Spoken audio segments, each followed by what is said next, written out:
Howdy, my friends. How are you doing? How are you doing tonight? I almost forgot how to get on and do a live stream. So it looks like there's me and somebody else. So whoever you are, somebody, it's Samantha. Hello, darling. Yeah, last minute. Wait. Kind of a last minute-y thing because I never know until the last minute what kind of energy I'm gonna have, but here I am. Check in and say hi. I gotta tell you guys, hello Roxanne, I'm so glad you're here, honey. It's been 3 weeks since I've done a live, and in that time I think I did one unboxing, and it's not like I've been, you know, terribly sick or in a huge flare or anything like that. I'm just dull. I'm just so dull, and I wonder if you're feeling the same way. Hi, Elsie. I'm so glad you're here.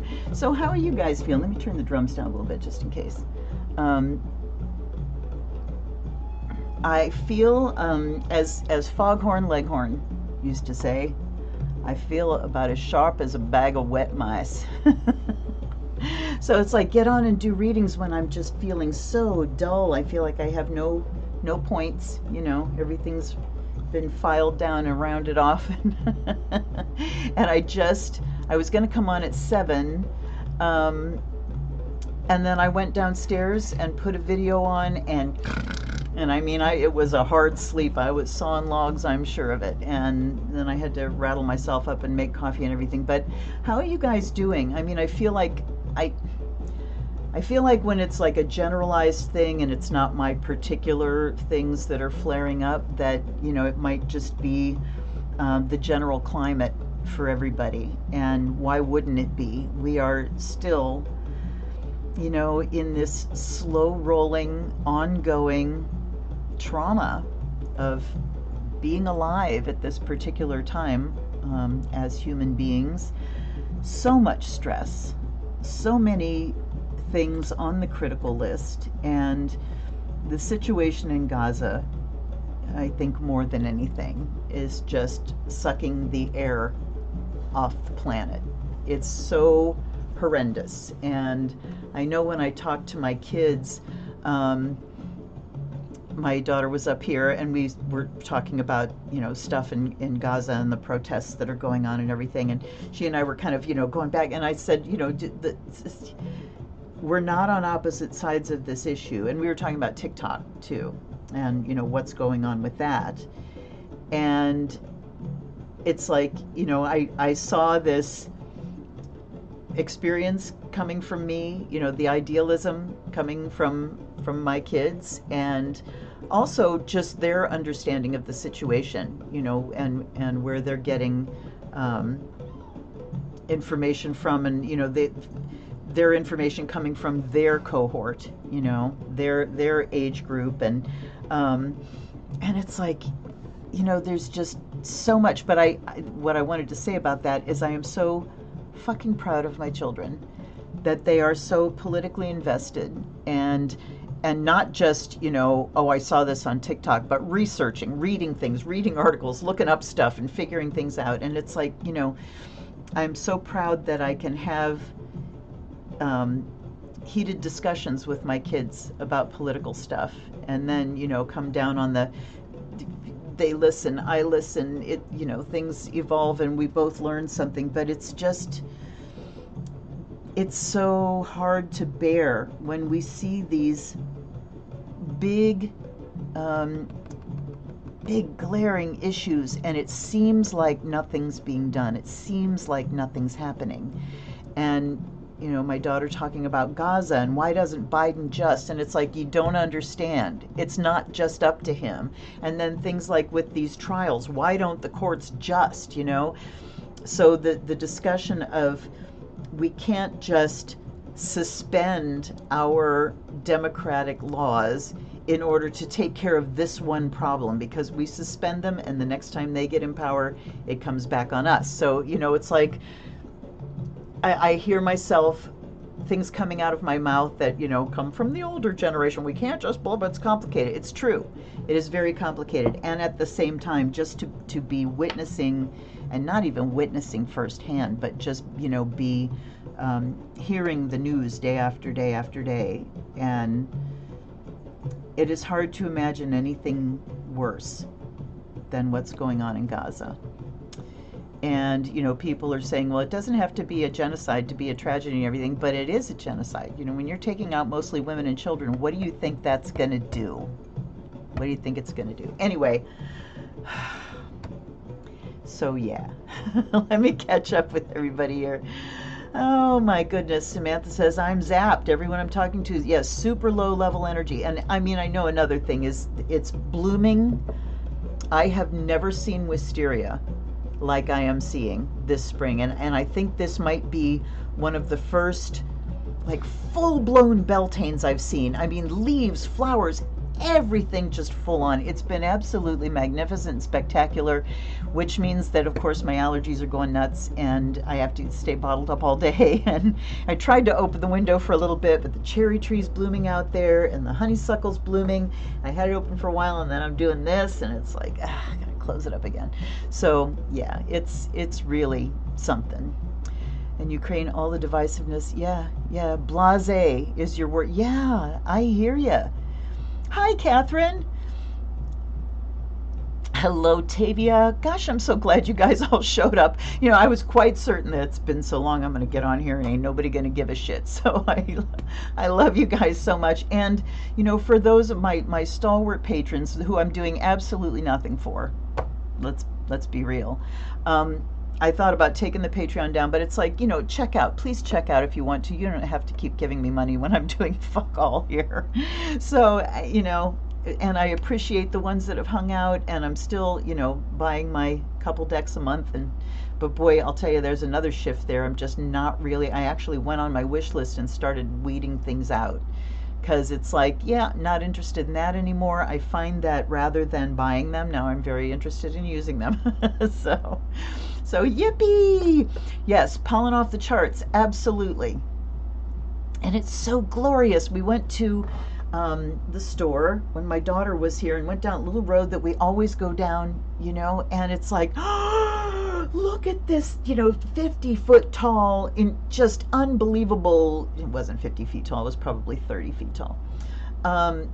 Incredible wisteria, just unbelievable. I've never seen it like that. We've been absolutely stunned. So there's so much beauty to see. Trees are dropping their helicopters. The you know, all the little catkins are out. I'm seeing, we're gonna go the next 3 days. It's gonna get kind of chilly and rainy, and that pollen levels will come down. So thank God for that. Oh my goodness. Slow burn, angry. Oh wow. Yeah, there's that too. And I think maybe, you know, the low energy is because we've all got that background, you know, slow burn rage going on that is definitely enough to knock the corners off of you. So big hugs for everybody, big hugs. And tonight I only picked a few decks. I don't even know if I'm going to use them all. We'll see how it goes. But, you know, just being here with you and knowing that you're there helps me. It helps me so much. It really does. Okay. I gotta make sure I get the coffee in early so I'll sleep tonight. Okay, let's do a thing here. I have some sage on the way, and I have looked for some native sellers, but I discovered something that I did not know. There are two different things called white sage. The stuff that most people know as white sage is a salvia. Salvia something, I don't know what it is, but it's a salvia plant, like regular old sage that you cook with. But then there's one, I was reading one, and it said it was also called something wormwood and mugwort, white mugwort. And I'm like, what? And it's an artemisia, which wormwood and mugwort are of the Artemisia genus, family, whatever. I don't know those things. So I wanted good old salvia white sage, and I went back to my usual source, which they cultivate it, so they are not wildcrafting, they are not endangering the population, the wild population, for the indigenous people. So I appreciate that, and that is mountain rose herbs. So I ordered some sage there, but till then I'm still working with crumbs. Let me get myself out of the way a little bit. Alrighty, so to you, my dear friends, all of us that have gone through these years together, wow, what an incredible time. I offer you this, that by air you may be, your mind may be purified, the windows of your mind may be open, the clear breeze blowing out anything that needs to be blown out. May you be inspired, and by fire, may you be feel activation and feel the fire in your belly, and some passion, some usable passion in the form of enthusiasm, rather than just, the anger that keeps us going but also burns us out.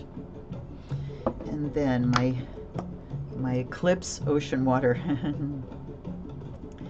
I offer you this water and earth. By water may you be blessed and healed, and by earth may you be made whole and manifest and grounded and be in your body. And by the sound of the bell, may we feel the air being clarified, everything that's disjointed and kind of gnarly, may feel it all just kind of straightening out. Feel the molecules in the air aligning with each other. It's kind of like brushing out tangled hair, getting everything lined up.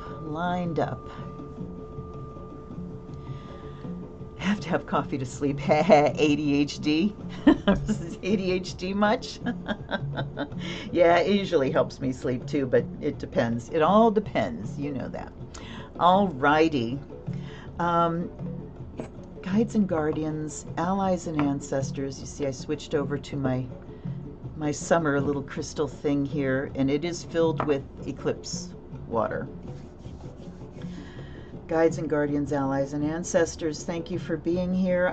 The last 2 mornings I haven't even done my morning thing with my, I listen to a Kelly Howell recording, and I do some readings, and I do, I haven't even done that the last 2 mornings because I've been fucking exhausted. So thank you, my wonderful team. I offer you fresh water. I offer you the fire of Azrael. Whoa, that's interesting. Oh, goodness.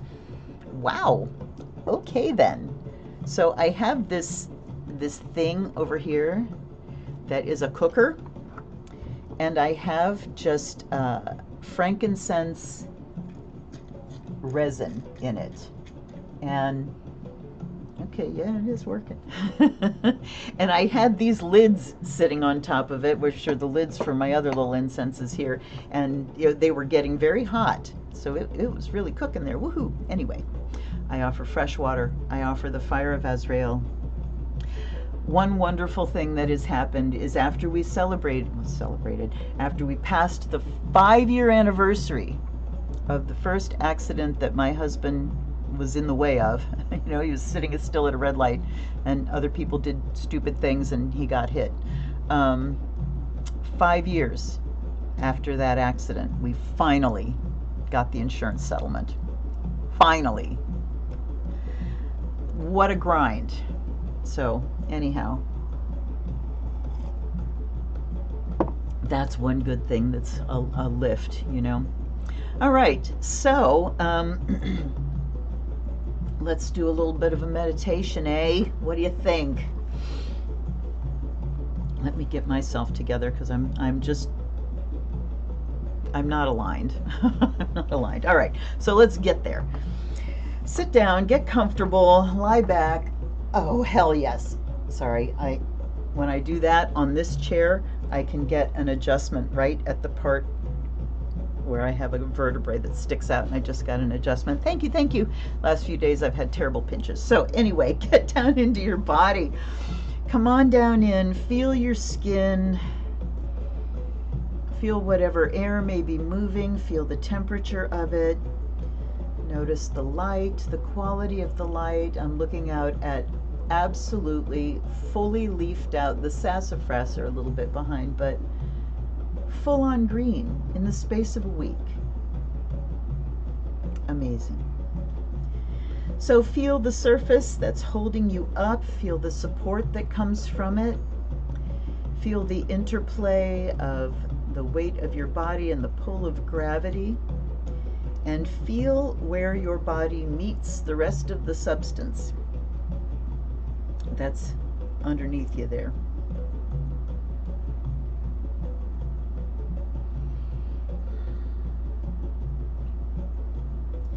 Feel that meeting place, and then feel that boundary kind of dissolve. And as it does, send a root out from your root chakra down into the earth. And let gravity give you an assist in pulling out of your body anything that is not serving you right now. Any excess energy or any deficiency. Just allow all of that extra, everything you don't need, everything that's glommed onto you. Let it drain out. You know how when you're in the tub and you pull the plug while you're sitting in the water and you can feel that water kind of dragging as it goes down the drain? You can feel gravity just dragging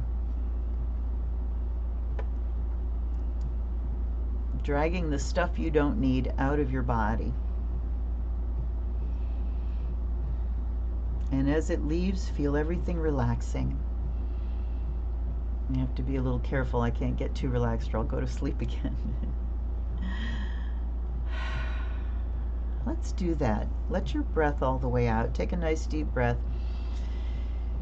And then sigh.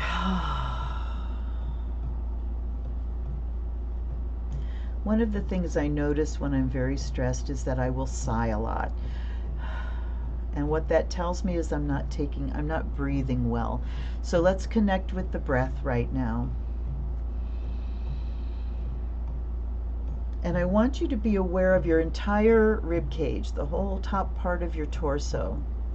And let that be completely relaxed so that when you breathe, your entire rib cage gently expands and contracts.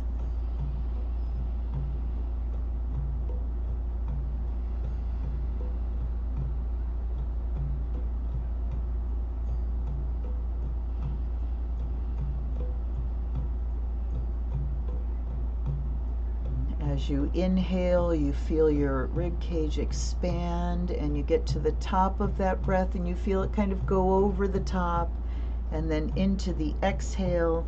And as you get to the bottom of the exhale, you feel your belly contract a little bit to push the last little bit of air out, and then that belly relaxes and the air comes back in again.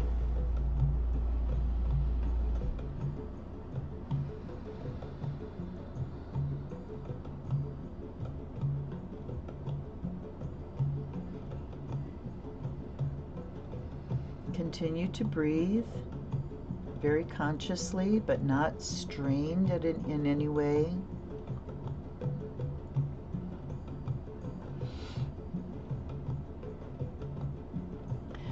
And kind of roll your head around a little bit, roll your shoulders a little bit, loosen things up. Oh my God, you should hear the noises that go on in my neck.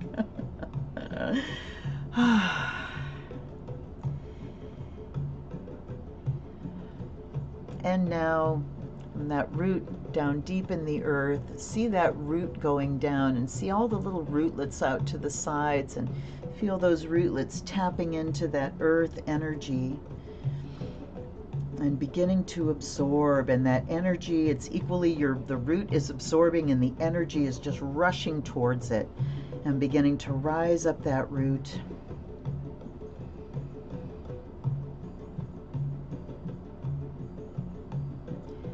then you can just feel when it connects with your physical body and begins to rush in. It rushes down your legs. And really see it as light sparkling.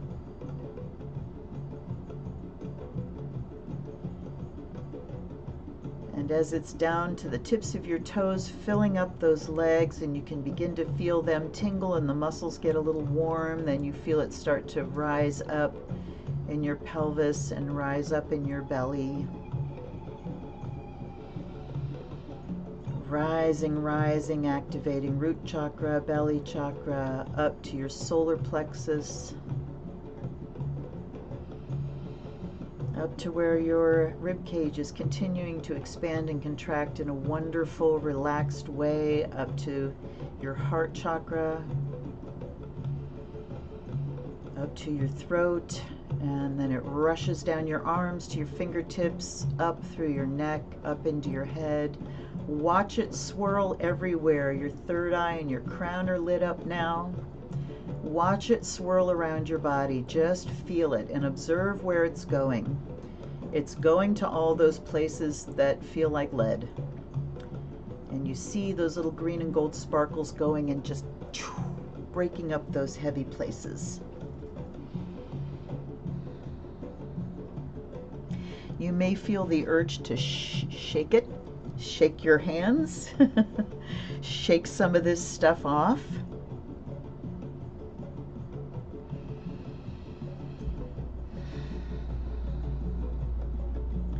And now returning your attention to your breath, exhaling all the way. On the next inhale, really pull that earth energy up. Feel it simultaneously rushing down your legs and up into your torso and your head. Release only the breath. Another deep breath in. Bright, bright, bright, releasing only the breath. And again, breathe it out through the crown.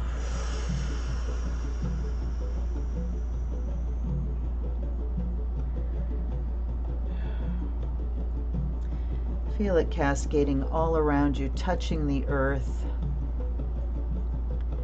and sinking down to embrace that root. Completing the circuit.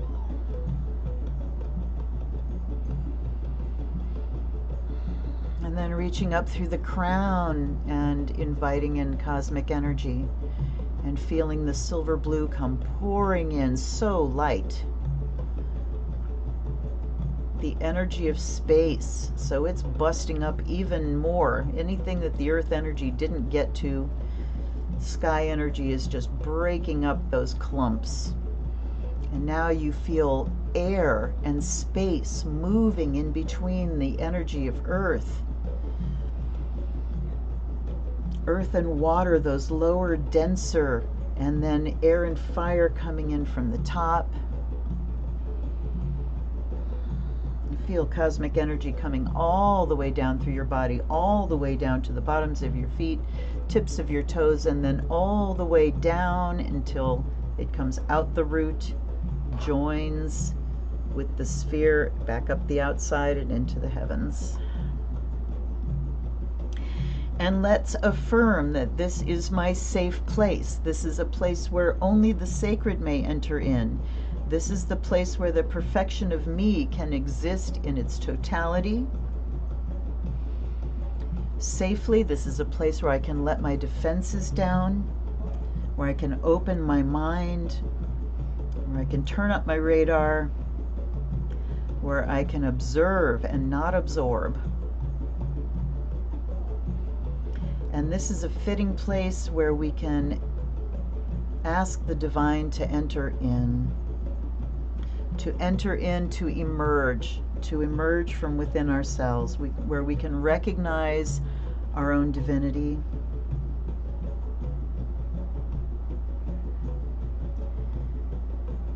And now on the next exhale, exhale thoroughly. Big deep breath in. As you exhale, push a layer out.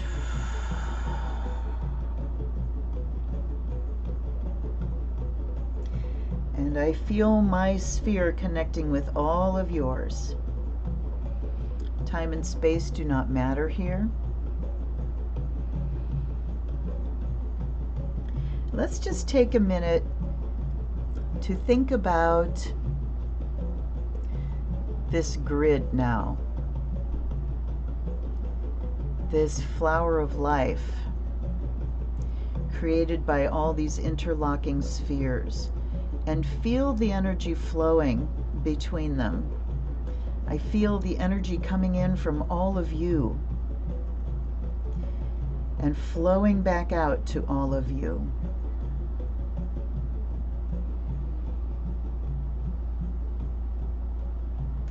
And I really feel it in my heart chakra. I feel appreciation for your presence, for you being here. I feel gratitude.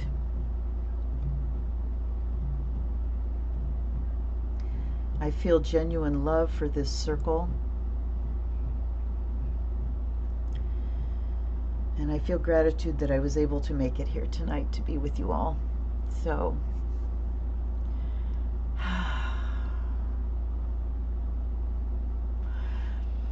So come on back in. Let's invite in, all of your particular deities to be with us here. I'm going to get the hell out of the way. I am asking my team to really come and show, placing my trust in you as I always do, that we can get some good messages flowing tonight. Let me take these off of here because I want some sandalwood.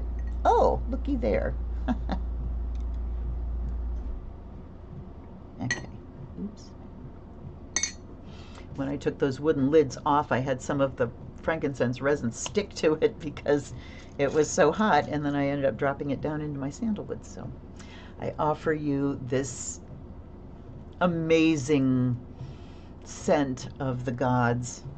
I think sandalwood's got to be like my #1 favorite. All right.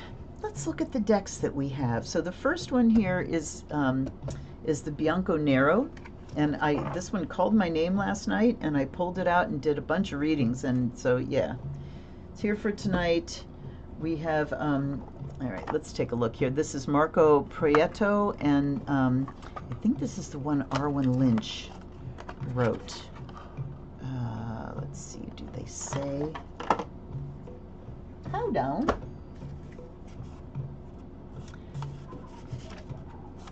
What the heck? All right, now I'm confused. Bianco Nero. Questa blah, blah, blah, blah, blah, blah, blah. Where did I read that last night? Right on the front of the frickin' book. Marco Prieto and Arwen Lynch. Okay, so there's that.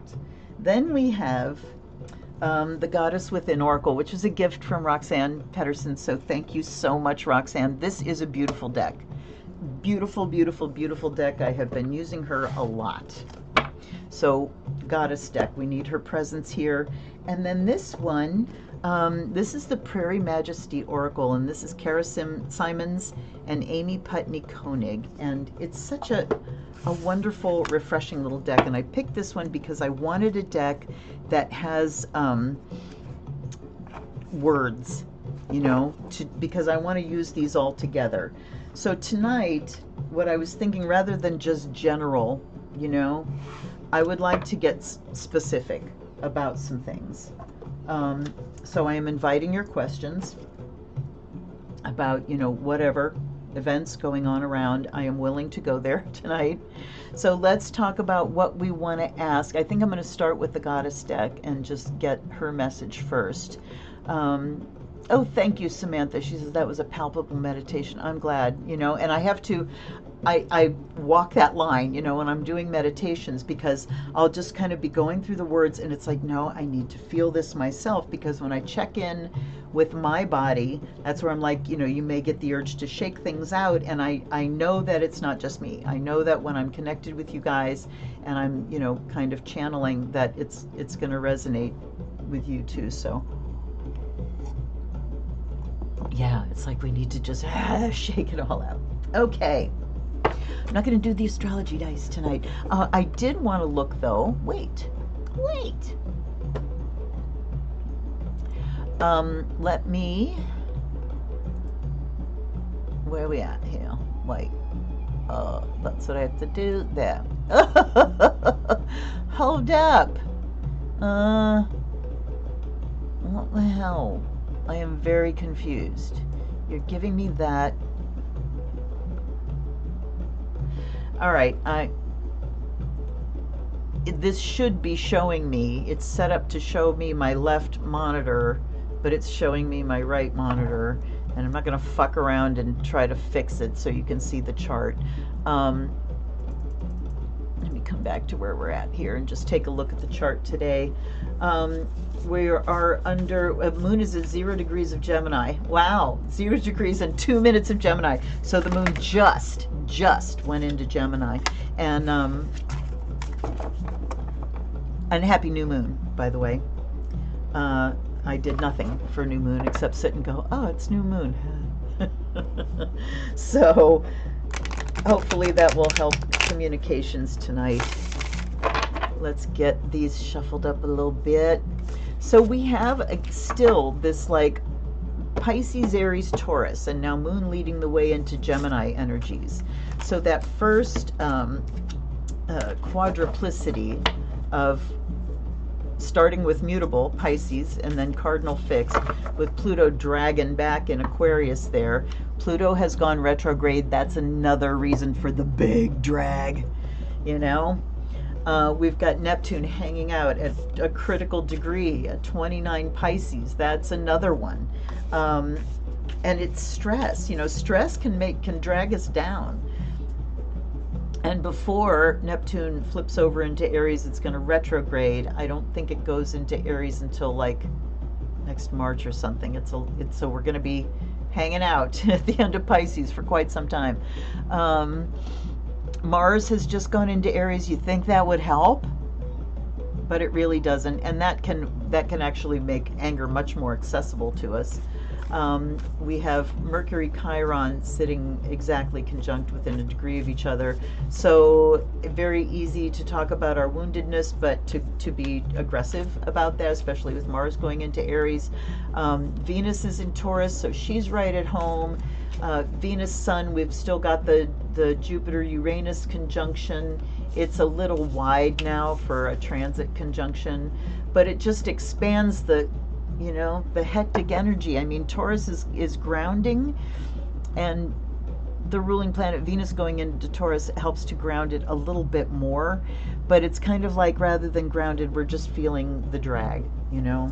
So I was looking towards September again, where Pluto will be going direct in, I think it's in October, but it's, so thankfully it will be direct for the election. And what I'm anticipating is once it kicks back into Capricorn, that we just really start seeing the old guard getting aggressive, you know, and once it goes direct again, hopefully this stuff will become visible to us before the election. What's been on my mind an awful lot is what's going on behind the scenes, because you know there's strings being pulled and wires, there's all kinds of shenanigans going on that we can't see, and I would love to know what the FBI knows right now. What? Yes? Hold on. I'm going to do this so you can see him. Come on.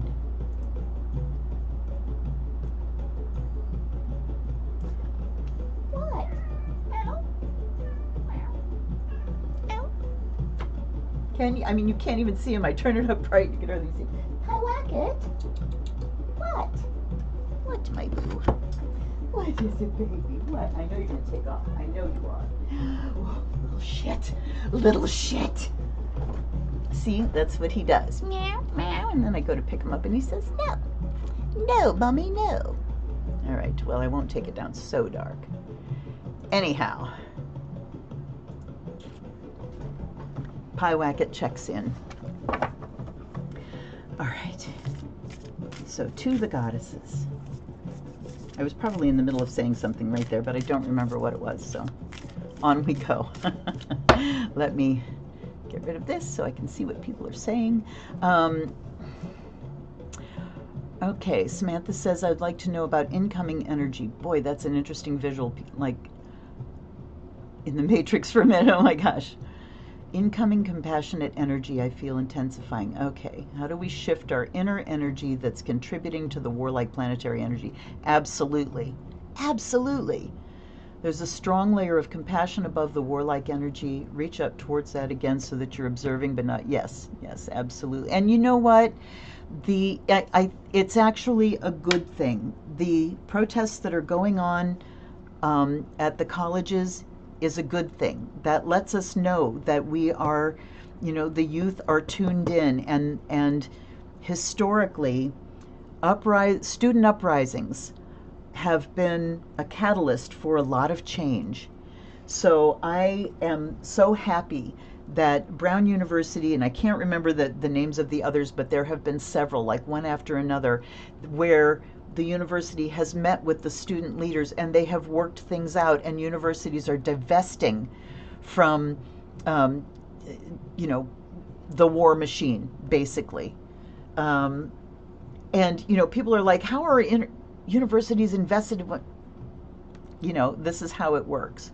But there are changes happening, and I'm so glad that there is that kind of energy among students that we're seeing action. I'm very happy about that. So let's take a look here. We have Lilith. We have the Morrigan.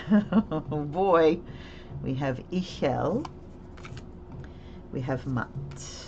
We have Kuan Yin. Oh my goodness. Oh my goodness. And at the bottom we have Pandora. So I was at Samantha's the other day, and we were cracking up because we were talking about people who name their pets things like Loki and Pandora. There's friends that have this adorable tiny teacup Pomeranian, black teacup Pomeranian, just so adorable. And they were calling her Panda, and her daddy was talking about how naughty she is. She's just so naughty and everything. I said, what's her name? And he's like, Pandora. I'm like, who named her that? Or just, I can't believe this animal just never listens. And, chaos. Oh, hi, Poeta. What are you doing? Come on, baby. You gonna let me know? Okay, come on. You can come back under. He was down by my feet. And sometimes he doesn't let me know he's down by my feet, and I find out when I kick him in the head. Anyway, but talking about, that I can't believe how just what a little shit this cat is or whatever. And what's his name? Loki. Okay, who did that? So,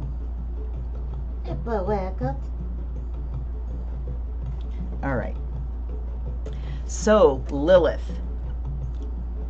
I will be my own master, thank you very much. I come from no man's side. On my own terms. I'm just going to read the little message at the top. Liberate yourself from the antiquated notions placed upon you by society.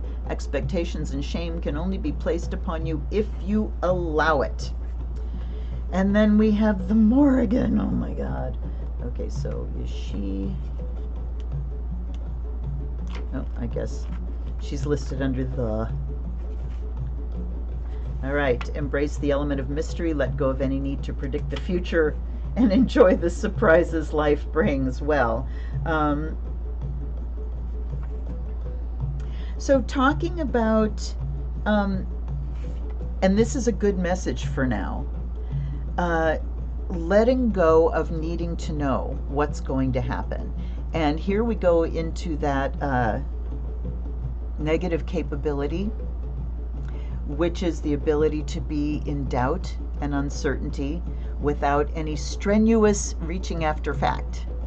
So, without flipping out. Yeah, we don't know the end. So learning to be here, and that balance of looking ahead and being aware of what's possible, but then going, all right, I'm here right now, and bringing your attention back to now. So And like Tavia was saying, you know, we're all talking about how we feel. So this is a check-in for us. When we are in uncertainty and we don't have the answers and we're uncomfortable with that, what happens? How does our body behave? And what do we do about it? And then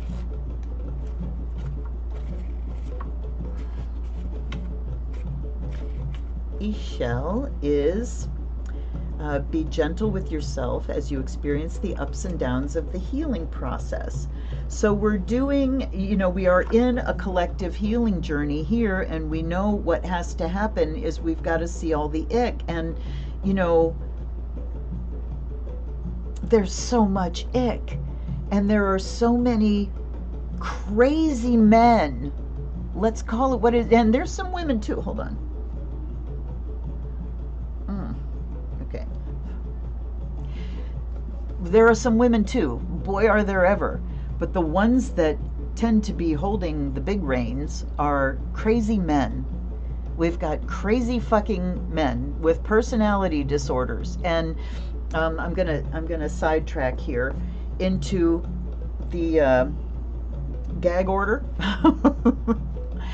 and how we are watching a personality disorder in action, and someone who doesn't understand where the line is between free speech and harmful speech. He doesn't understand. So everything is either or, you know, black and white. I can either say anything I want to say or I can't say anything at all. And it's like watching that, and I'm putting out this fervent wish for no more mentally ill people in positions of power, or at least people that are understanding that they have an illness and are doing something about it and helping themselves, because, you know, we're not all completely sane. So, yeah, so much disordered behavior going on right now. And the disorders are also a symptom of where we're at. We've created these. We don't see these kind of disorders on, you know, in creatures that are out free and in the wild. We just don't, because we've created these circumstances that are causing these imbalances. So she's saying we're on this healing journey. And the Morrigan, I mean, she is the goddess of the battlefield. She comes in and cleans up afterwards. So we've got a lot of healing to do, but we're stepping out from this shame, and I am so happy and gratified to see how the women are stepping forward. It gives me a lot of hope. Then we have Mott. Forgo comfort in favor of embracing the hard truths you may have been avoiding. What allows us to do that? Kuan Yin. Compassion for ourselves. So it becomes possible to embrace these hard truths when we are compassionate with ourselves and we understand that it's not just me. Feel your emotions instead of repressing them. Thinking does not release them. Instead, sit with the feeling itself, even if it's uncomfortable. And boy, I'm getting called out so hard there, because I have not yet made the call for the intake appointment to process the things that I've been dealing with, which are massive. So I know a lot of my drain is because I have huge things that need to be processed out. And I need to feel those feelings. They're really powerful. So, okay, wait. So let me go to Pandora here. And then I'm going to pull some clarifiers. Look at your unfavorable circumstances and see if there's a possibility that they could be good luck in some way. Okay.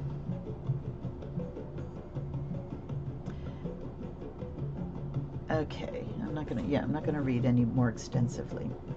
So, hold on, I got to collect my brain again. I'm getting rattled. So this is being able to see something good in what looks like chaos and unfavorable things. Mott is being, so, and I mean, Mott's the one that weighs things out. And so she brings in that element of whatever is burdening your heart right now. Whatever is burdening your heart, we need to be able to see the truth of that and then feel those feelings through compassion for ourselves. Compassion is allowing yourself to feel. And when you feel, you can heal. All right, hold on. I want to read messages too, so hold on a second. I'll get there. Oh, crap. Oh, crap. Seriously. All right, so she was talking about mystery, letting things be. We don't have to know it all. And as it reveals itself, we look things in the face and try not to catastrophize. Instead of going to, oh no, this is awful, we've been here before, it's all going to play out and be the worst, worst, worst. No, we find hope. So Pandora at the end is being able to find hope in the midst of all of it. All right, let's see here. Inward for a shift. So, but the compassion that you're reaching for is inside of you, Tavia. I'm sorry, I'm catching up with messages here. And I want to remind everybody, and it shifted itself, bastard, to switch your chat from top chat to live chat so you can see everybody's things. Tavia, what I would offer you there is that Tonglen practice. That whatever you're feeling, to sit with the feeling of the heavy, dense, whatever, and breathe it in, feel it as much as you can. And then when you exhale, feel it expanding. That might help to move some of that a little bit. Okay, yeah, Pandora, a wonderful gathering of goddesses. Isn't it, though? Silver Spiral says, my son-in-law named his new black kitten Lilith, and she rules the house. Yup. Sam says the Morgan is a triple aspect goddess, and she's their warrior goddesses, but remembering that true warriors are not destroyers. True warriors look at perceived obstacles and instead realize they're only stepping stones. Oh, but they are destroyers. Oh, but they are. You know, the blue-black Taras, she tramples the seven world, the distributor of wealth. Tara, the distributor of wealth. And I can't remember which one she is. She may be Justice. As she corresponds to the major arcana of the Tarot. And she tramples the world. She shakes things so that the things that need to go are destroyed. Yes, they are destructive. And, you know, destruction is half of the picture. It is half of the picture. If nothing is ever destroyed, where are we? So destruction is a positive thing. And the Morrigan and these, you know, these badass goddesses, I mean, you look at Sekhmet, holy fucking shit. You know, that crone aspect, the death goddess, yes, the devouring goddess. Yes, they destroy. And thank the goddess for that. Because there are so many things that need to be destroyed. And sometimes it's when we start losing the things that we don't want to be destroyed that we realize, hold up, something's out of whack. This is where, you know, we need the natural destruction to take place so that we are back in balance again. Mott keeping things in balance there. And yes, she's the triple goddess, but you know, the triple goddess is the whole picture. Maid, mother, crone. Wonderful, you know, free maidenhood, motherhood, creation, and the death goddess of destruction. So, yeah. And the goddess of the battlefield is like I was saying, Sekhmet. Ooh, she drinks blood. Was it Kali that got so drunk on blood that they had to get her drunk on something else, you know? Hang on.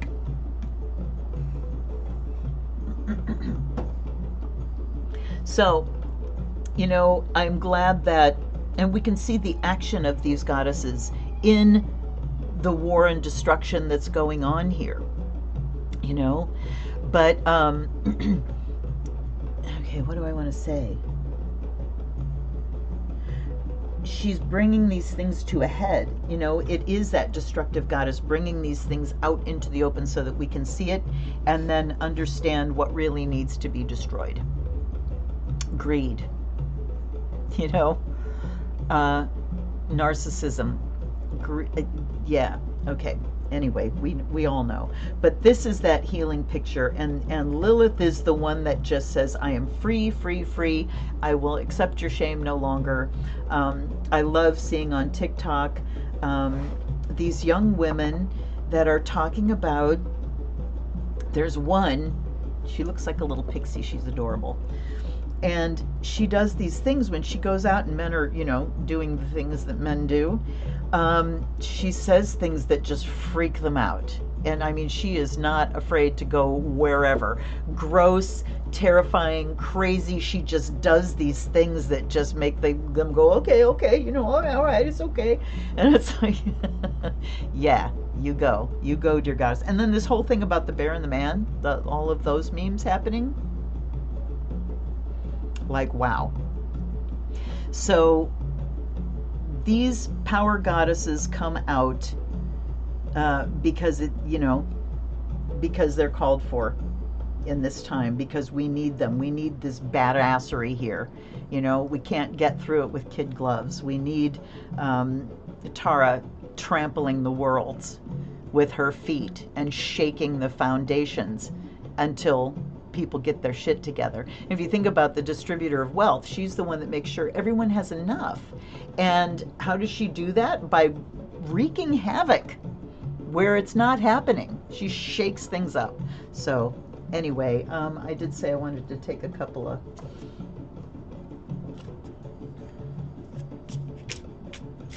I don't know if this is going to take us anywhere, but we'll see how it goes, you know. No, it's not destruction for the purpose of destruction. It's not destruction for the purpose of greed. It's destruction because that's half the wheel. Because that's half the picture. Creation, destruction. You know? And she's there to claim that part as sacred as well. And when the destruction is in the service of greed and in the service of the few, money hoarders, then she is going to, then, you know, the other parts of the destruction are going to get a lot louder until things start coming into balance. So I don't know, where do I want to take one? Let's just take, they're telling me 3. Here's one. Wizard. I'm just going to take off the top.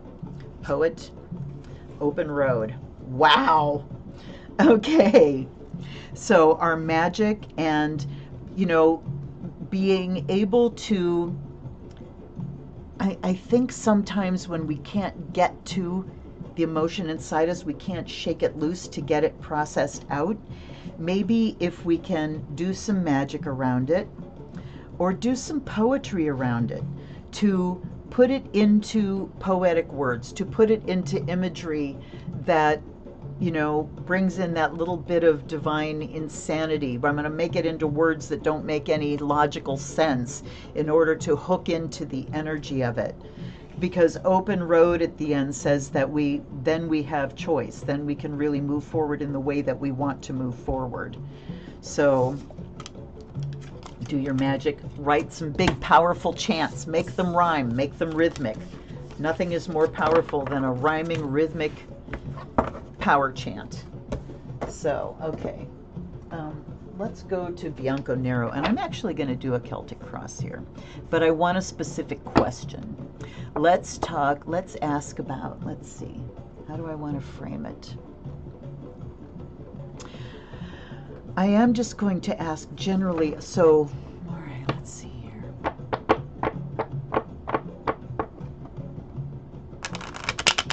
Help me out here, you guys. I'm just going to start shuffling while we think.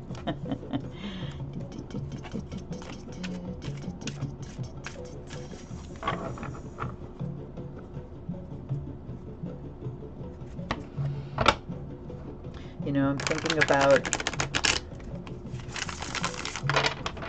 about Gaza primarily, and Ukraine. You know, it's so sad because Ukraine has been so overshadowed by the other atrocities going on that we forget that Russia is like renewing its attacks.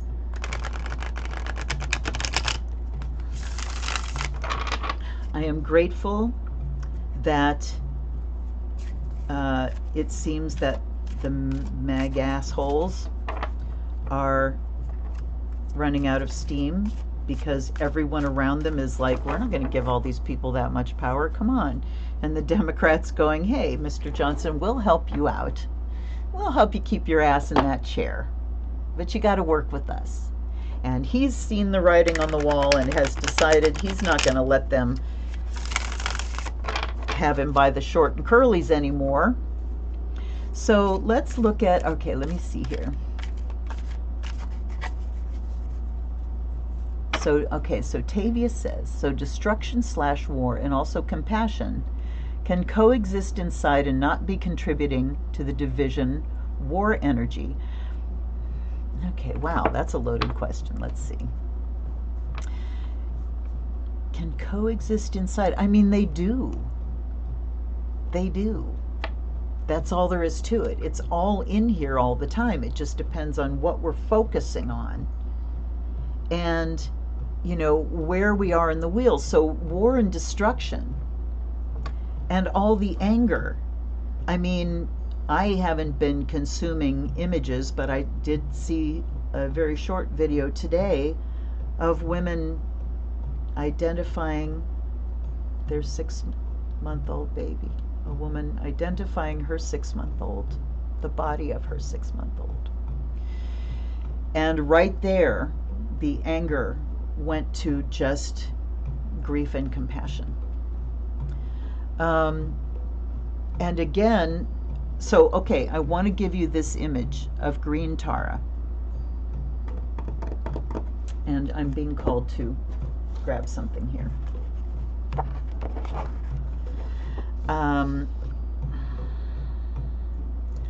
Let's read a little bit about Tara. Okay. She has an aspect that is known as ferocious compassion. So, what does that say to you? It's the compassion that is not wimpy. We think about compassion as being soft and, you know, limp, not energetic. But when compassion is driving you and you're looking at this, you know, these things that are happening, compassion can be strongly energetic and drive you to go grab that kid out of the middle of the road. What the fuck do you think you're doing, child? Get out of the road or you're gonna get hurt. You know? So compassion can be the seed of everything. Why do I want this destruction to end? Because I have compassion for humanity. Because I see, and how do you have compassion for the worst of the worst? There's a story. There's a Buddhist story about a monk that was, I think he was, I'll probably get it terribly wrong, but he was on a ship, and I can't remember whether it was a whole ship of pirates or whether it was just the captain he killed, but he did murder. And these people were like, but how could you do it? You're a monk. And he's like, that man was going to murder a whole bunch of people.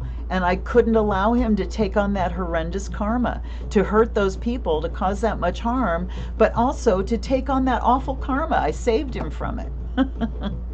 So, there you go. You know, when compassion is the seed, I want to say that compassion and connection are at the heart of it all. That's where we exist. That is the truth of it. We all come from the same, and we go to the same, and we are of the same. So that connection is where the compassion sits. And I think the destruction comes up when we're acting out of that compassion, and we need to see things change. We must see things change.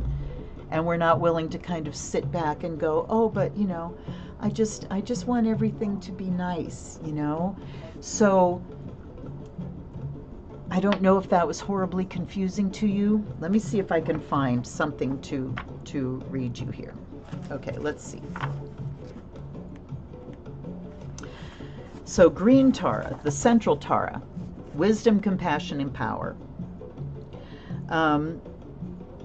her verse is Om, all praises to the venerable exalted Tara. Praise her Tare, liberator, swift and courageous. Liberator, swift and courageous. There's Lilith.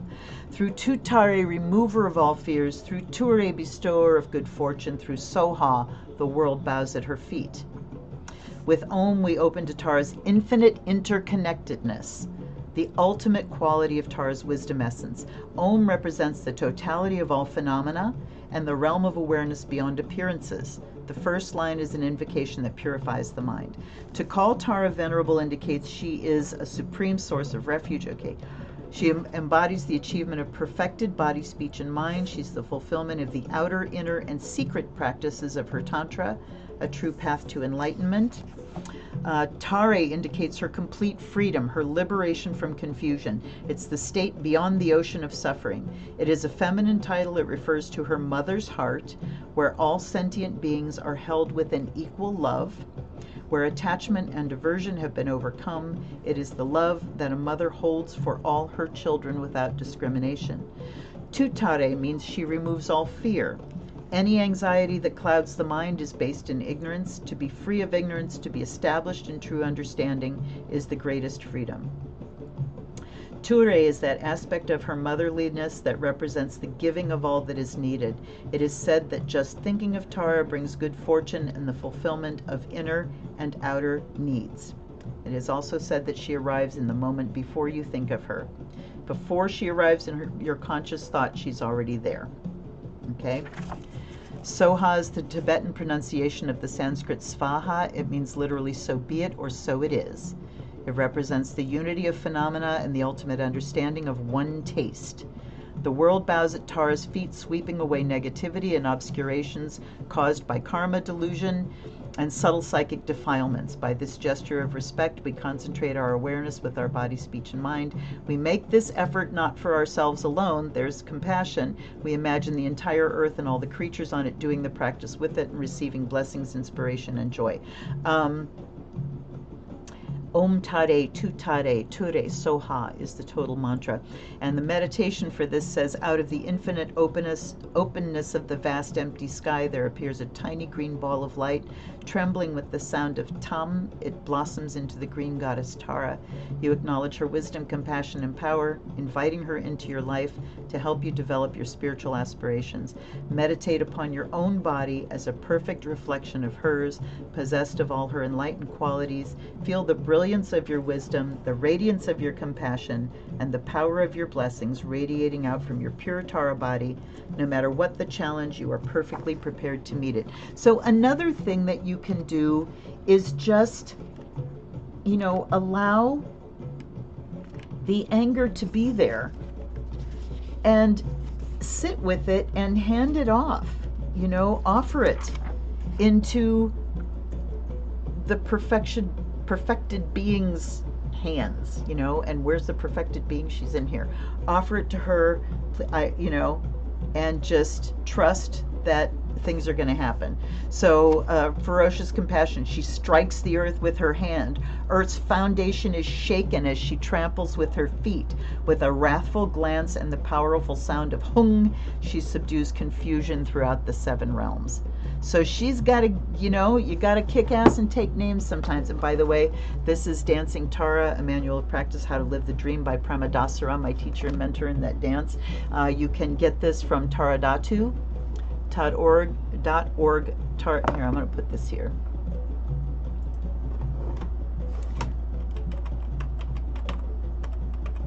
taradatu.org. And you can get videos and you can get all kinds of stuff, music and everything. Okay, let me catch up with messages because that was a big, but that's what I'm here for tonight, to just follow it wherever it goes. How can we, Samantha says, how can we individually help the collective move in a more passionate direction? Okay. Compassionate direction. There's a lot of passions flying out there. Well, compassion can be our passion. Anger, when it's directed by compassion, truly gets stuff done. Absolutely. And Tavia says, thank you for processing, Tavia, tonight. So very grateful. Green Tara reconciled this for me. Yay! And then Tavia says she used to do the mantra all the time. Then just do the mantra. Just do the mantra, honey. It will work. And I am here to tell you, you guys, All right, hold on, here we go. I'm gonna give it to you. Om Tare Tu Tare Ture Soha. There's the mantra. And without even knowing anything about her, you can recite that mantra and shit will shift quickly. It won't always be fun. Sometimes it will be distinctly unfun, but it's fast. It's fast. Okay, so let's just do a Celtic cross and see where we get to here. We've been talking around this destruction, compassion, so let's let that be at the center of our question. And all right, let's see where it goes. We have Queen of Wands and the Two of Wands. All right. So Queen of Wands is passion and compassion because it's feminine. So it is the fire of our emotions, what fires us up. And the Two of Wands talks about the plans that we make coming from that. King of Pentacles at the bottom. Four of Pentacles in the past, Knight of Cups. So we're getting, when I did a reading last night, did the Celtic cross, it was majors, majors, majors everywhere. Did I write it down? No. Damn it. Okay. Then we have the Two of Swords. So we got twos and courts showing up. All right, we'll do these. We'll do those next. So what plans can we make? What are we planning out of our passion? How can we track a course from this that we're feeling, these hot emotions that we're feeling? The foundation here is greed, the dominant male, masculine greed. Everything is justified as long as it makes a profit. Money is the bottom line. I will wield power in its service, right? In the past, the Four of Pentacles, hoarding, money hoarding. This is really truly the root of the evil that we're in, is just this grasping and hoarding of material resources. If you scratch the surface, no, I'm not even gonna. But yes, we have the greed spelled out for us. And what do we have in the sky but the Knight of Cups? So activating compassion. How interesting that we've got, the fire of emotion and the emotion of fire. So the Knight of Cups says, how are we going to use, how is this emotion going to move us into action? What do we have to offer? And then the Two of Swords in the coming, the near future just says we cannot see. We can't see what's coming yet. Twos always say there's a decision to make. A decision to make of the Wands. What action am I going to take? What am I going to create? And the Two of Swords being, how do I be as clear as possible? And Samantha, like you were talking about the internal, and make this internal decision, weigh this out within myself of the way things need to go. Oh, looky. The Star, thank you so much for showing up. So where we're at now is in a place of hope, seemingly incongruously.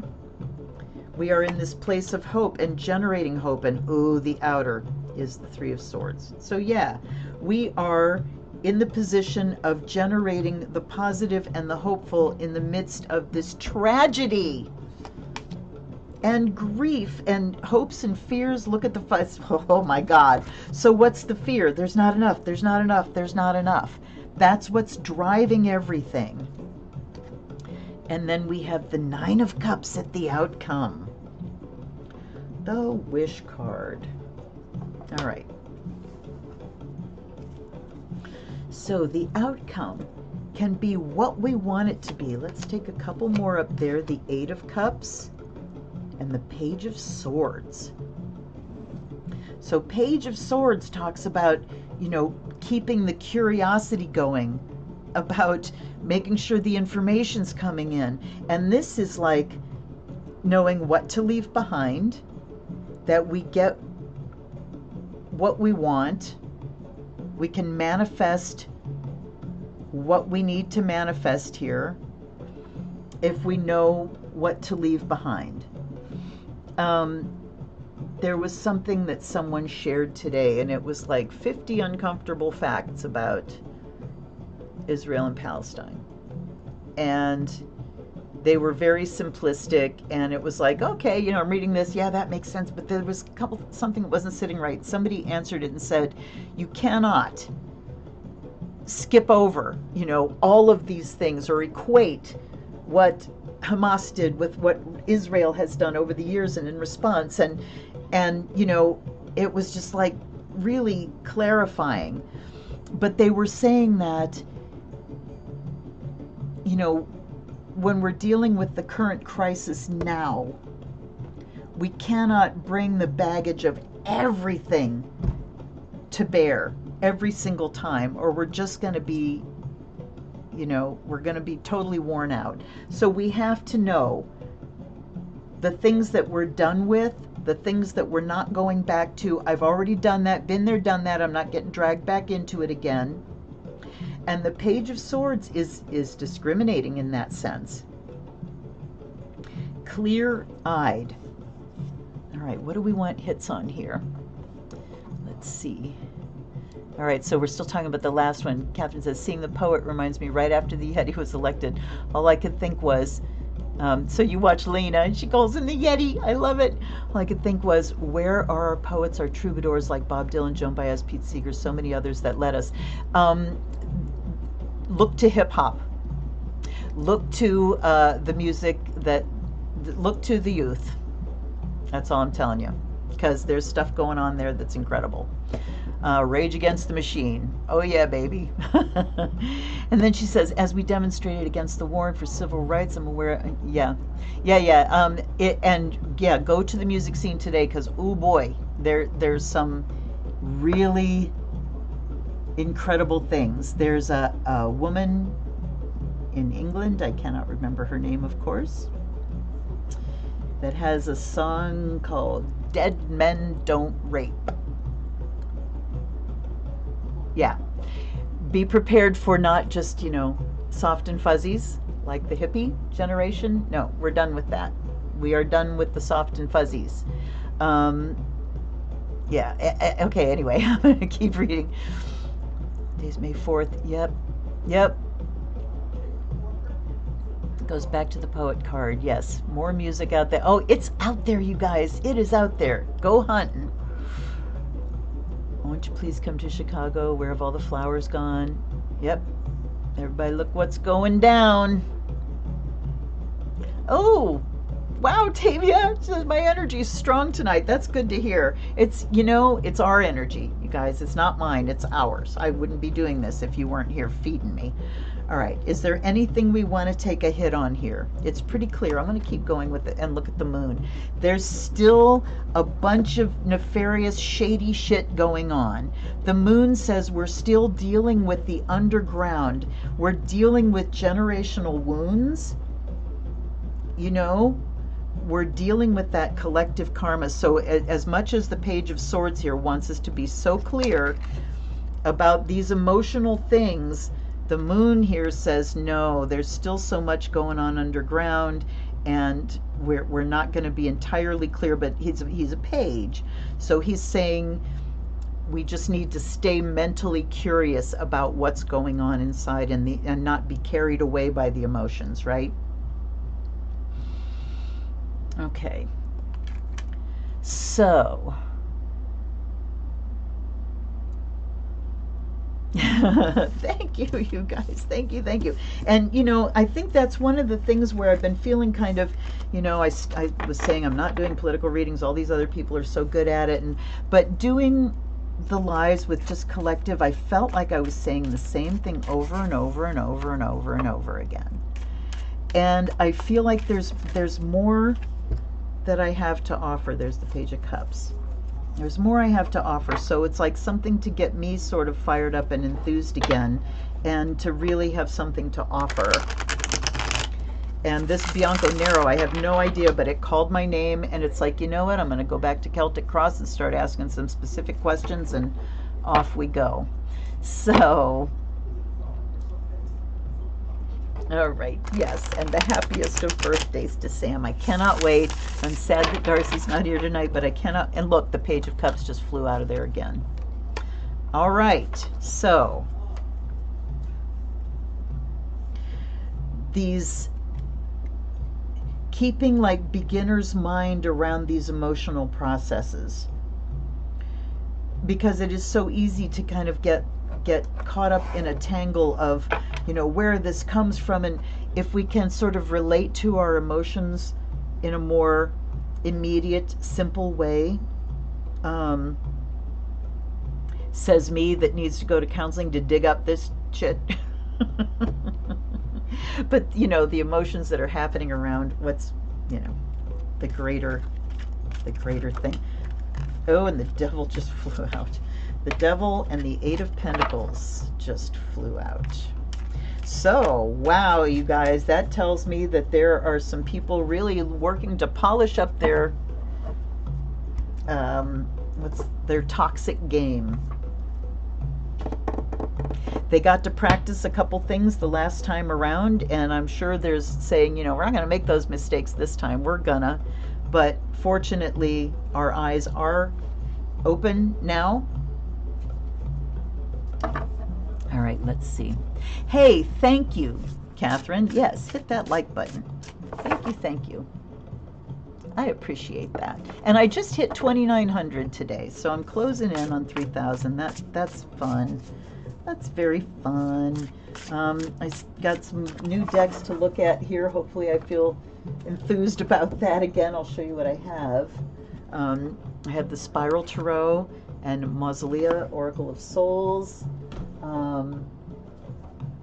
I have a rescue deck, the Chinese Tarot deck. This is another US Games, but look at this. Look, I've done my tape thing because the box was absolutely shredded and falling apart, but I rescued this deck from Puff and Stuff in the delete bin, in the, you know, clearance bin, and I had it on my wish list, and it's like, oh, I will rescue that deck and heal its poor little box. So I have this one.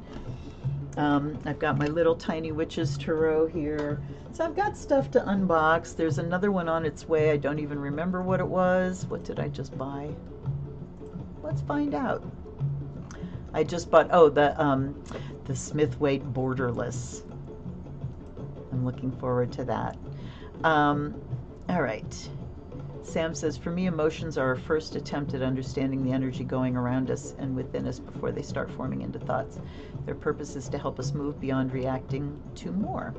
Well, their purpose is to process. You know, they are our body's feedback on what is happening around us. And yes, then they start going into thoughts, and then we do the storyline, and then yikes, there we go. So we can effectively respond. But you got to process that energy first, you know. It's like if anger hits you and you're like, okay, yeah, I get what's going on around here. Let's sit down and talk about it. You need to get the anger energy process through before we can get to the rational discussion. So yes, yes, yes, indeed. All right, let's do these little guys here. And I'm very willing to grab the Bianco Nero again if we have another question. Just tell me what you guys think. Three of Cups keeps popping in and out of your head. Okay. Yes, well, the Three of Cups is the three of us. And what was I? That might have been one of the ones. Shit. All right. Some little thought trailing through that I can't get a hold of here. It is a whole process, you know. And if you think about it, you know, the whole Prometheus thing, getting his liver pecked to death for eternity because he had the gall to steal fire from the gods. What's fire? Consciousness. It's the awareness of ourselves. It's the awareness of, I'm feeling these things and I can make this story about it. And, you know, it's the human condition of being conscious of, and you know, the consciousness and our ability to think and create mentally is the source of our suffering. It is the source of our suffering. So yeah, when consciousness came in, ouchie mouchie zigazouchie came in with it. And you know, the thing I'm reading again, Pema Chodron's The Places That Scare You. And you know, talking about how this is it. This is the human condition. We're not going to get over it. We're not going to get over the feelings we have or the thoughts that we have. We're not going to get over it. This is it. This is the party over and over and over and over and over again. And the best we can do is learn how to keep our asses here for it and keep in our minds the greater understanding of karma, cause and effect, and the ultimate goal of wisdom, compassion, and power. You know? Oop, okay. Blow. Trust. Glitter. Clear. Dig. And turn. Wow. Okay, so wind. How can I deepen trust that my intuition knows the way? And then we get trust over here. Am I honoring my knowing? This is white-tailed deer. What gift awaits? Cottonwood. Okay, this is going to be interesting. What kind of release would protect clarity in my space? Striped skunk. Clear. What do I want to carve out space for in my life? Is prairie dog. Dig and clear. And then what is next in my becoming is turn. Let's deal with this first line. Trust, blow, glitter. I'm going to read. And then you guys are going to have to talk amongst yourselves for a little bit because I drank a lot of coffee. All right, let me find. I forget. This is in sections that. All right, wind.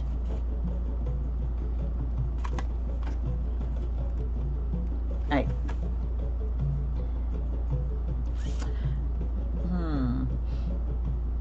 So I'm going to read the bold part here. All right, now I'm going to read this whole thing. Wind carries a full spectrum of influence from caressing to playful to useful to destructive.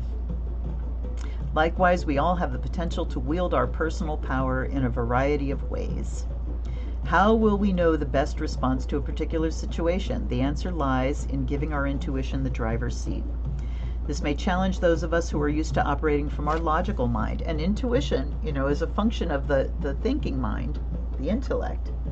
But it is also seated in the emotional body.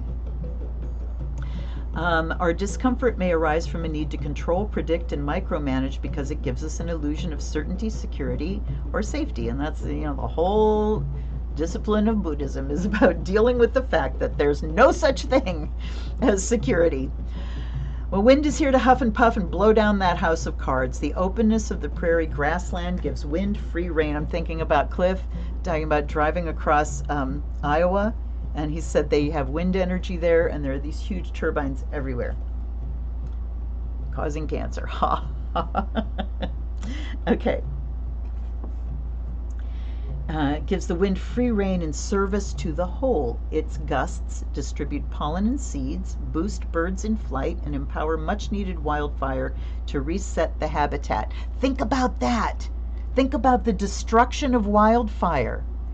And I want to mention this too, that nature is neutral. The destruction of nature isn't angry. It has no emotion attached to it. It is neutral.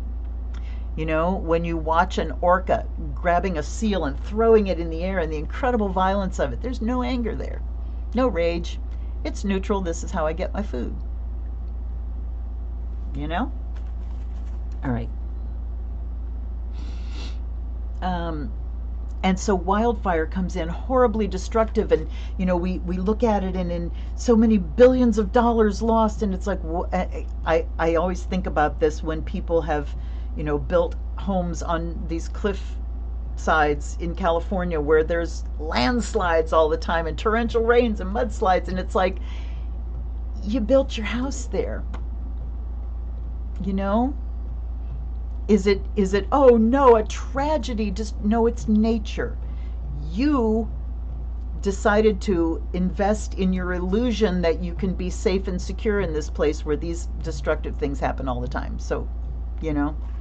Okay, so wildfire resets the habitat. Trees that cannot, seeds that cannot germinate until they've been through a wildfire. Prairie plants, strong in their own right through a complex underground system of roots, are able to withstand whatever form wind takes. Together they create beauty through the ripple effect of a breeze on the tall grasses. And what caused the giant dust bowl in the 30s is that all the prairie grasses were taken out and crops planted with these shallow root systems that couldn't keep the dirt where it belongs. So, good destruction, bad destruction. Okay, controlling wind is not only impossible, but unnecessary. Here's the bolded part. Likewise, the more you align with and live according to your intuition, the easier it feels to enter a flow state, trusting it will not lead you astray. Sometimes it will bring out tenderness, other times a roar, or anything else in between, all of which are okay. Why? Because they're honest and real. Of course, your logical mind is important too. Challenge yourself to use it in service to your inner knowing rather than the other way around. Wow. Damn. So trusting our intuition and not getting caught in misplaced emotion, right? Okay. So, am I honoring my knowing? I'm going to look up all these guys. I might not read through them all, but I'm going to look them up. White-tailed deer. I'll look for the bolded phrase here. Take ownership of deciding the next step. You are worthy of trusting yourself. Okay, talking about checking in a quiet space. Trusting to act on intuition and acting on what you're sensing. All right. And then glitter. Let's look at cottonwood here. Yeah, cottonwood that sends all those fluffies everywhere. And the bird called the dick sissel. Har, har, har, har. Give yourself free rein to wonder as you walk towards her, each step bringing you closer. All right. The sight of cottonwood up ahead, her leaves glittering in the sunshine, is a welcome one. She holds a promise of rest and rejuvenation. What will it be? Feel the anticipation build.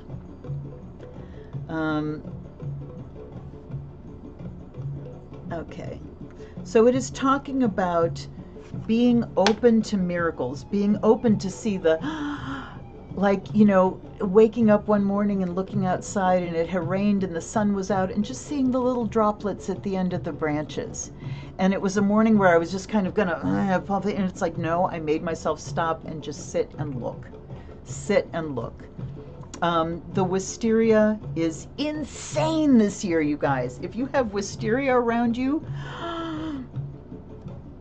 the beautiful flowers, everything is in fuller bloom than I've really seen, you know, so that's the glitter.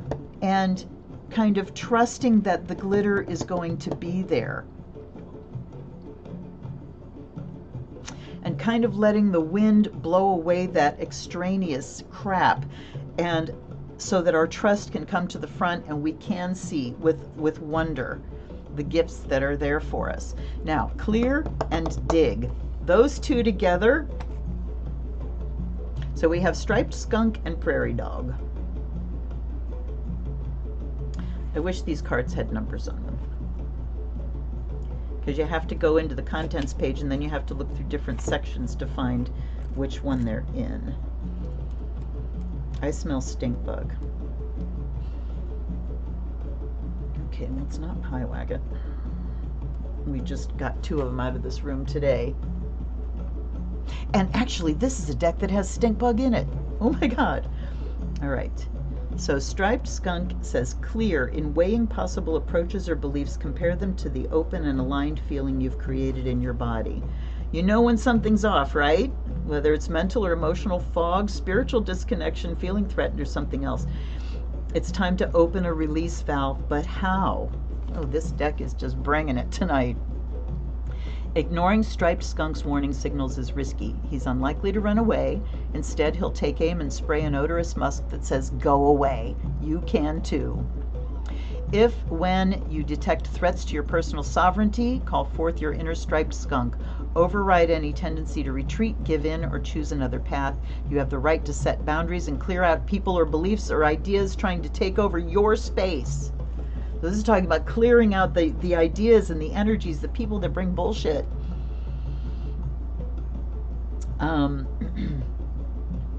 If others think that stinks, not your problem. Skunk offers this exercise for discerning what to clear. Breathe deeply and evenly to focus on your body. Imagine white light entering at the top of your head and traveling down, splitting into two stripes that follow both sides of your body and flow out your feet. Visualize the white light going through the earth back to source or God, and then cycling back through you again in a continuous loop. Gee, you know, kind of like we do. Let this energy fill the field around you too. As pathways open inside, receive the clearing this pure love intelligence offers. Allow any clouds to surface and dissipate when you're ready, and as you continue your rhythmic breathing, return your attention to the situation on your mind today. In weighing possible approaches or beliefs, compare them to the open and aligned feeling you've created in your body. If the flow stops, slows, or dissolves, trust what that tells you, claim your space, and source its defense in love. Wow. And then prairie dog is dig. Where you at, prairie dog? There you are.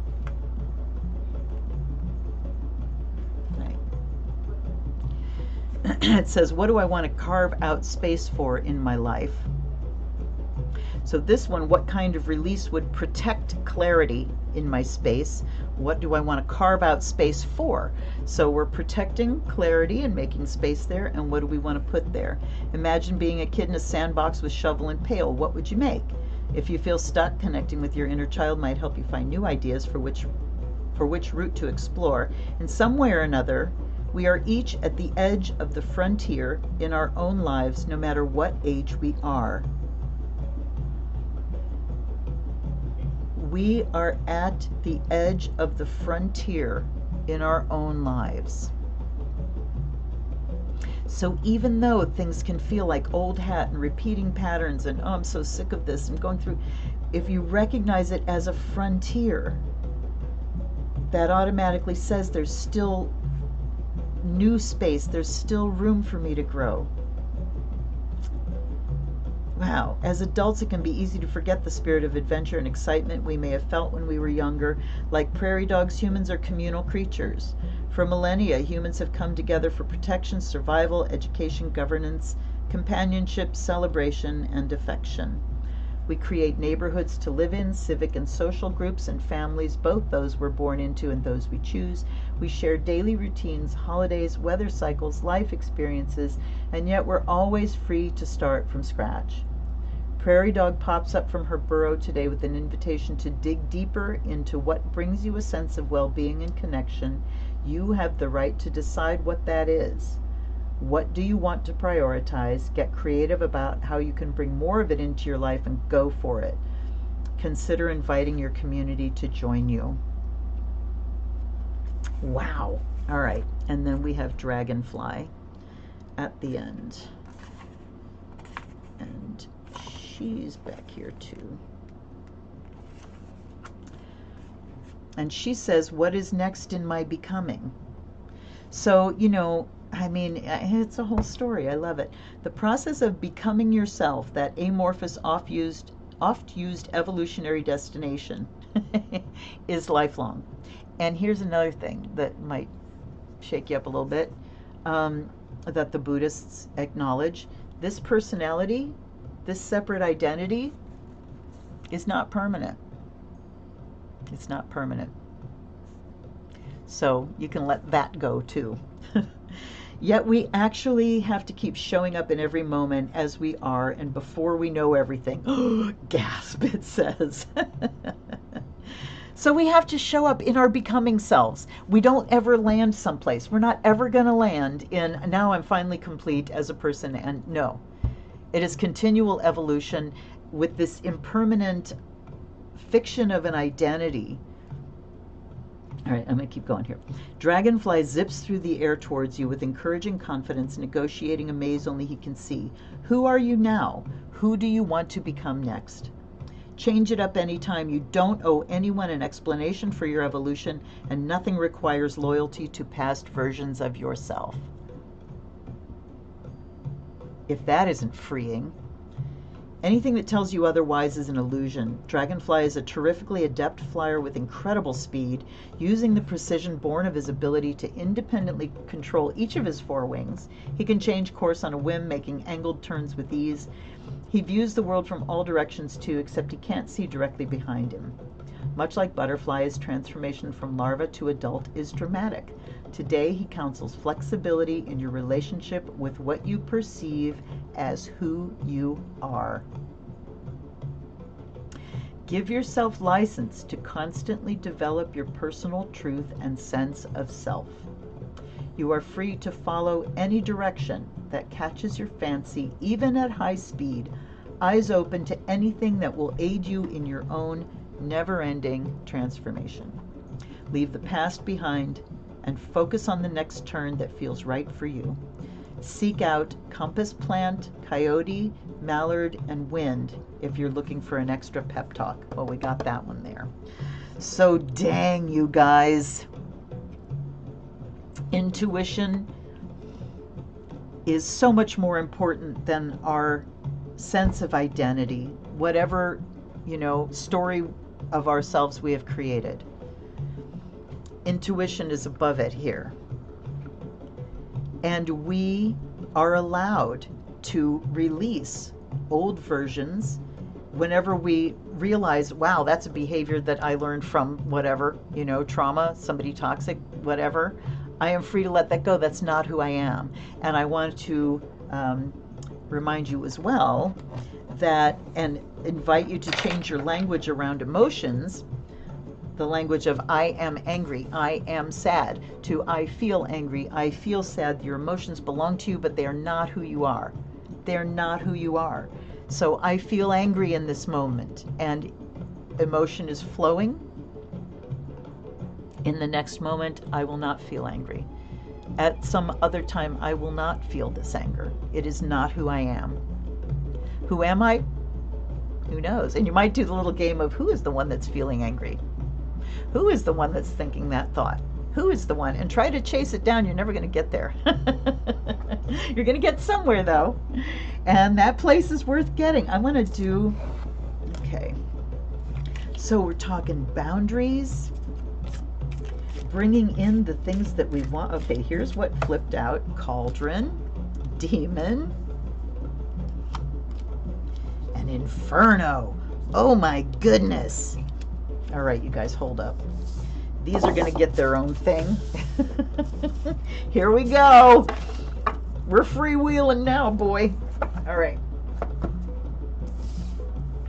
I'm going to put these here, and I'm going to take 3 more, and then we'll possibly do ones on either side. And you know what? I'm going to flip this because Cauldron was the first one that came, and that wants to be the central.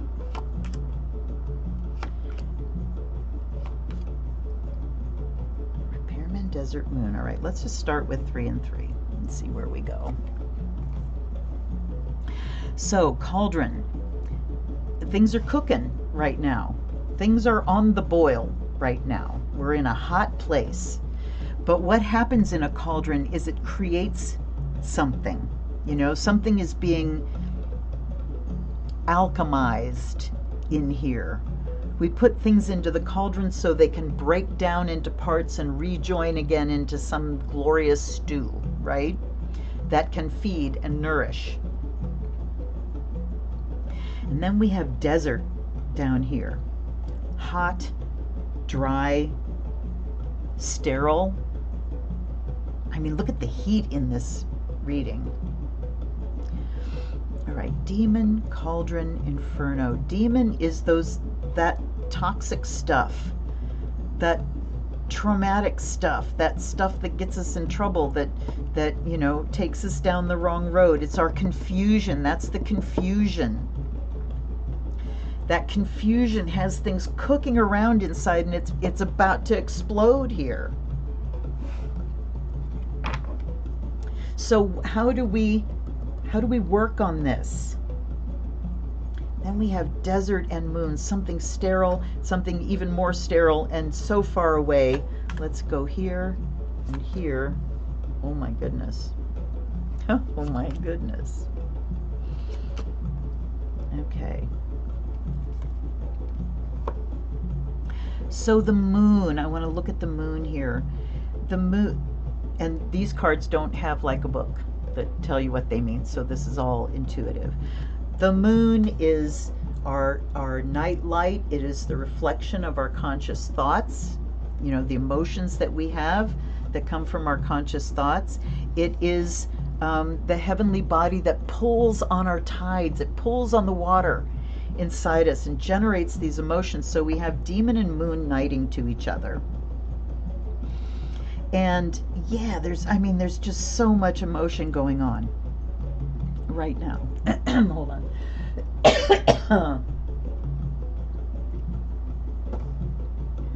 Okay.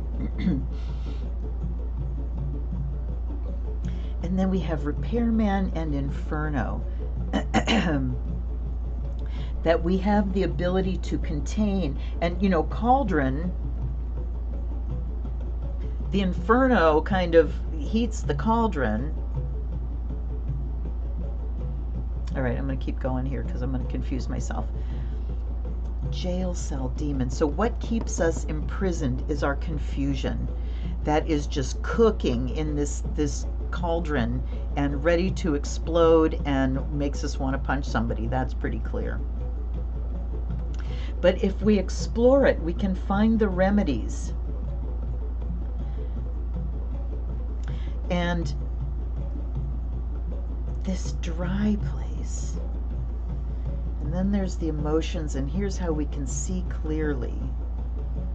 Desert punch, the dry place. I'm thinking about desolate and all right, I'm gonna see what you guys are talking about here, because I gotta step aside. Oh, and Samantha wants me to read a stink bug card. Okay, I will find it. We have faith, blow, make a wish, glitter, embellish that wish, and look for, not real glitter, don't use real glitter, it's forever. But yeah, the blowing glitter, I like that. Look for the loveliness that's already out there. Yeah, Tavia, reset the habitat. That one really resonated.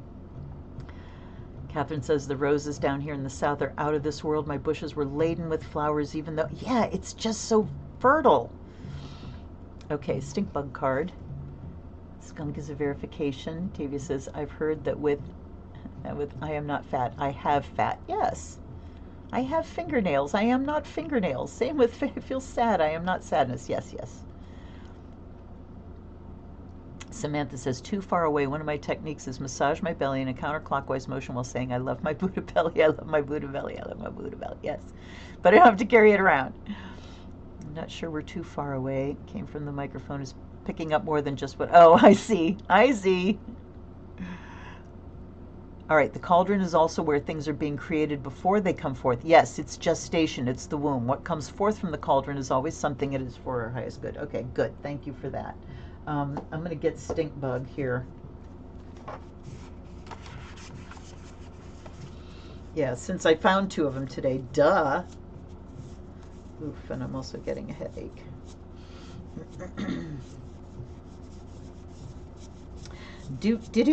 I guess I could let you guys see while I'm hunting. There it is. No, that's a ladybug. Where are you, stinker? There it is.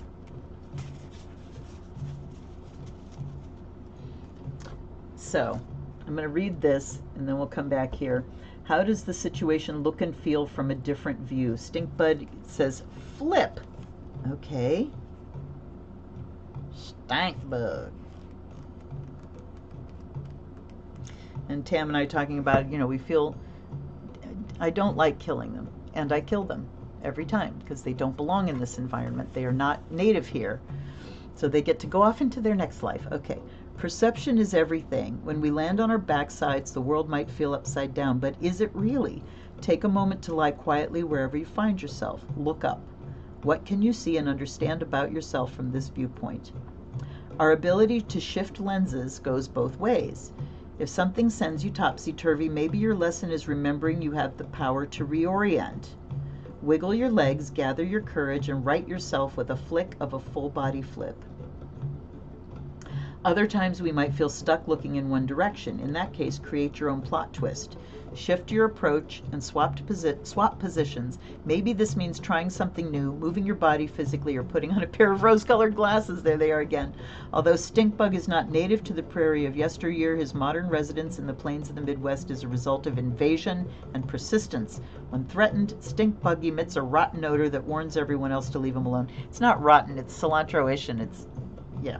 Tap into that tenacity and determination. Don't give up on yourself. Find somewhere warm. Take whatever time and space you need to get back on your feet. Find somewhere warm. Well, we're not lacking there. I want, and I'm going to split the deck and take. I want a hit on Desert and Moon. So I'm looking at here, Explore, Repairman, that we really need to look into what we can do that will make a difference, and how to repair this drought, this dearth of compassion, you know, amongst ourselves. And I see this cauldron sitting up here. Cauldron has the water, but if we pour it out, it's going to be just as hot. Tunnel. And look at this tunnel. I love it. What does that look like to you? And then we have dancing shoes. Tunnel and dancing shoes. That talks about going inside and finding something to celebrate in there, you know? Demon Moon, Inferno, Repairman, Jail Cell, Desert Punch. Okay, Jail Cell, Desert. That this, you know, when we feel ourselves kind of going dry and emotionless, when we feel ourselves shutting down, which I've been going through periods of just shut down, lockdown within myself.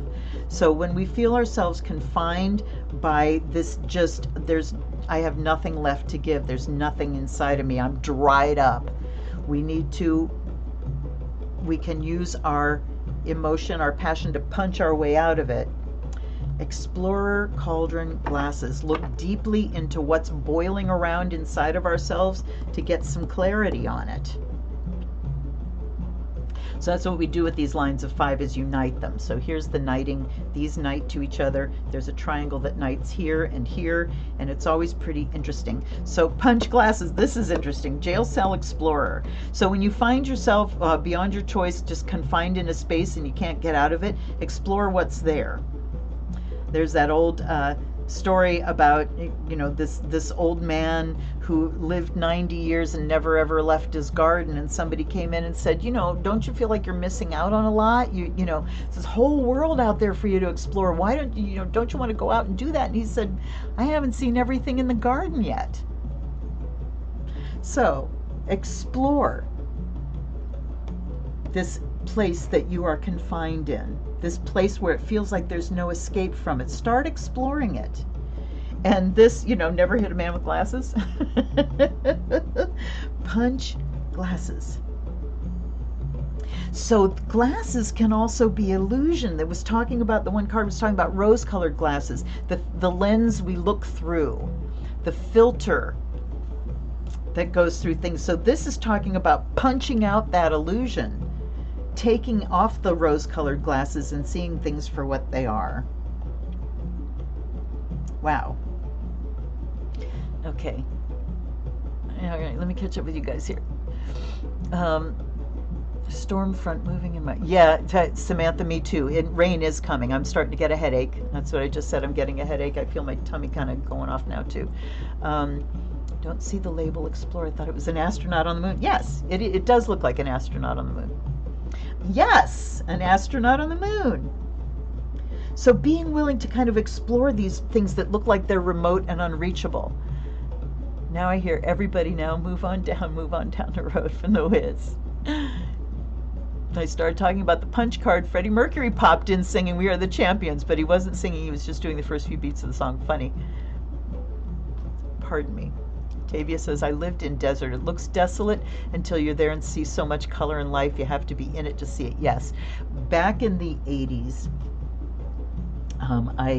my partner was an artist, and he opened my eyes to a lot of things. And one of them was, in the wintertime, you think, oh, everything's so dead and brown, and you go like past a sort of a wetland, marshy area, and there's such rich color, these rich red browns and light tannish browns, and just so many colors, and it's so very rich. We can think of things as desolate and dry and colorless, and like you said, Tavia, when you look close up, you see the life that's there. Okay, there was something else I was going to say. All right. Glasses can give you clarity to make you sure your punch is headed in the right direction. That's excellent. That is excellent. All right. So yeah, we're in an inferno. There's no doubt about it. Summer is coming in the Northern Hemisphere. And, we've been talking about wildfires that reset the environment, reset the habitat. And, I think that we are in this place where we're going to kind of have to punch ourselves out. But there is hope that we can find ways around things. But it comes through really seeing and knowing the truth of where you find yourself. Are you really confined? Are you really totally without freedom in the situation? What choice do you have? There's always a choice. And then when we have explored the territory, we can see what is fixable and what is not. And being willing to see things from close up, from far away. Okay, I wanted something on the moon and I got compass. Yeah, the direction. See which direction we're going. Oops. And the last one that comes up is her love goddess. Hilarious. And we bring love, love, love, compassion. We bring our juiciness, our moisture to all this hot, dry. There's a lot of hot, dry here. We need to bring the cool rain, the cooling rain of this wonderful, juicy love goddess. Oh my gosh. So much fun. Oh my God, you guys, it's been 2 hours. I'm thinking, oh, I'll get on for, a half hour, 40 minutes or something, and it's been 2 freaking hours. Well, I'm so glad. We are going to do our exit here so that Luna can go to the bathroom. This is where you get to witness why I was given the nickname in high school of the Iron Woman. Because we went to the World Series of Rock, and from 5 o'clock in the morning until 11 o'clock that night when we got home again, or probably midnight, probably after midnight, come to think of it, I did not pee that entire time. The Iron Woman. All right. Come back down into your body. Come back down. Are we still hot? No, we aren't. And just let all of the words and messages. Where are you at, Pylacket? Oh, he's right next to me down here. I can't move my chair. Come back down in your body and just think of all the messages tonight, all the things that made you go, wow, and let go of the actual words, the stories, the whatever. Don't try to remember them. Just let the messages sink in. You can feel, your heart, your soul.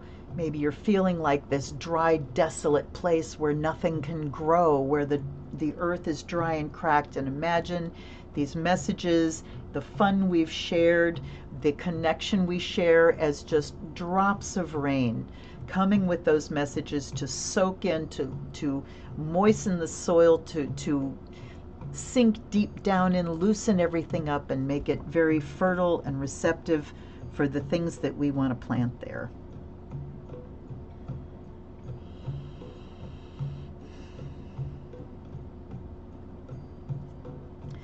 And now center in your heart chakra and find your gratitude.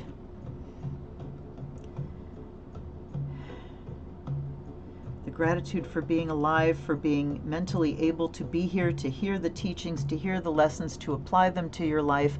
This is the gift of this karmic lifetime for you, that you are here with the knowledge that you have and able to use it for the greater good. This is a gift. This is the gift you have to give. And it's the gift you have to receive as well.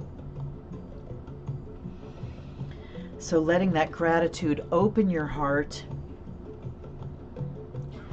saying thank you to your guides and guardians, thank you to all of you. Exhaling all the way, nice deep breath. And as you exhale with gratitude at the center, push that outer layer out so that it covers the whole planet, flashes out into space. With our collective gratitude, with our compassion for each other, with our will to see change happen, and our willingness to be an instrument of that change. And then send whatever extra energy is there down into the earth for her healing. Thank you, Mother. And again, thanking every single one of you for showing up here for me. I mean, I can throw out a notice in half an hour and you guys show up for me, and I'm so happy. I am so happy for that. And I also want to say hi.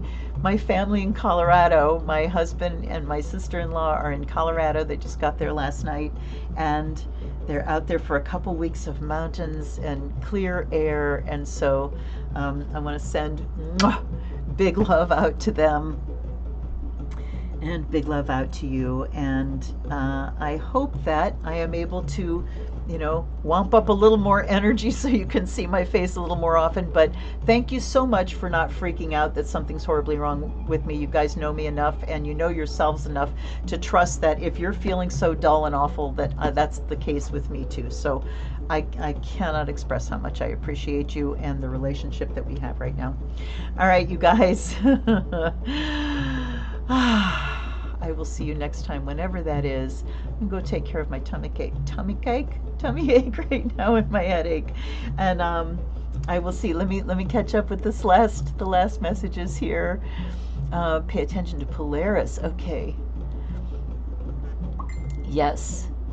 Thank you, Sam. Thank you, Tavia. Oh, absolutely. Thank you, Catherine. Coming with those messages. Oh. Well, Samantha, coming with those messages. Catherine, have you started reading a new book today? Yes, I started a new book today. Wait, nice. Sharing the title, there's this book above you and it's hollering at me. Red Sister. Wow.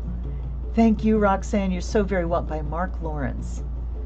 Okay, apparently there's some kind of inspiration in that book for you to maybe beat you in the direction of you. Finally writing a book. I'm going to look into that title. I'm so glad. I am so happy that you guys got something out of this. I certainly did. I will see you next time. Until then, big love. I love you. Blessed be.